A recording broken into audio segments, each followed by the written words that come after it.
Well, we're not in the woods this morning. We're here at the Midwest Whitetail office. And Greg's back here working, but Sean and I have got a little project that we're in the middle of right now. We've got a mouse infestation out here in the shop. We set up a bunch of Victor traps out here a couple days ago in some pretty high traffic areas. Now we're gonna go in here and see what we got. Oh yeah, there's a dead buck too. Right there, we got one already. Look here.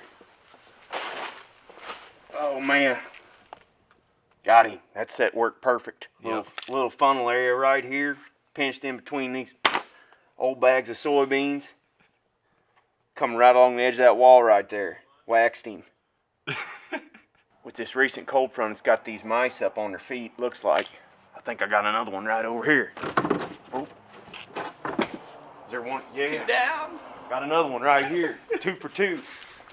You can see right here, I had this one set up right in between this trash can and this wall. I obviously had it baited with some peanut butter and oatmeal, but it's a pinch point right there. He was forced into it. So I don't know if he was coming in to feed on my peanut butter or if I just got him in between that trash can and that wall. Let's go check another one. Look that up. Oh, we got another one, 3 for 3. We might have a bigger problem than I initially anticipated. Look at that. Perfect. I think this is where they're getting in here. There's a little bit of an air leak in this door right here. So I decided to put that trap up right next to the door. Sure enough, he's hitting that outside wall and we got him. Got one more to check, then we got to reset. I'm gonna say chances are high that we're 4 for 4. Come on over here, Sean. Let me open up this garage door. What I'm using here is a combination of peanut butter and oatmeal. You just put a little bit of peanut butter right there on the paddle of this Victor trap, and then you put that piece of oatmeal on top. So that mouse can't lick all the peanut butter off. He's got to grab that piece of oatmeal, and when he does, whack! Got him. Well, we're going to go ahead and get these traps reset. Get them back out there. Looks like the locations we picked pretty good areas. So stick with us and maybe we'll get a few more mice in the next few days.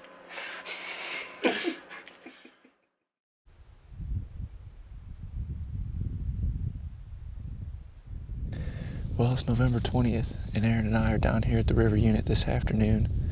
We had a long night last night. Zach shot a buck about 1.5 miles deep on public, so we went out there with everybody. I think we got back to the office about 2:30, so we didn't hunt this morning, but we came out to this spot.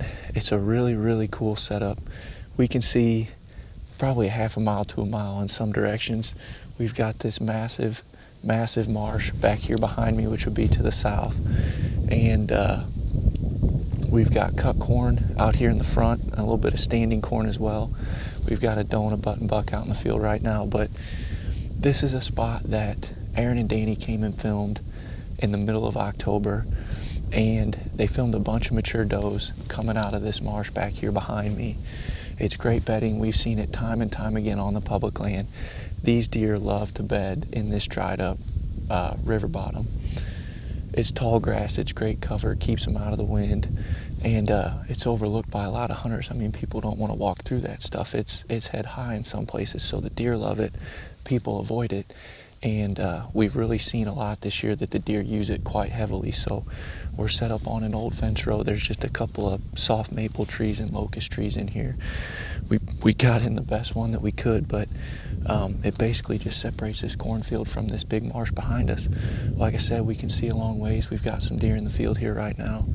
Pretty optimistic for tonight. Definitely think we'll at least see some deer, hopefully a mature buck. Well, we got about 5 minutes left here legal. We saw a handful of does. We saw a group of does stand up probably about 4:30 out here in the marsh behind us. That's what we were expecting. We knew we'd see deer back in there, but we didn't get any eyes on a mature buck, unfortunately. We did see a little year-old buck dogging the does around out there, but that was the majority of the action for the evening. We're gonna go ahead and climb down here shortly. I think the plan for tomorrow is to go back into the creek bottom unit It's hit the tree that Aaron shot his buck out of last year.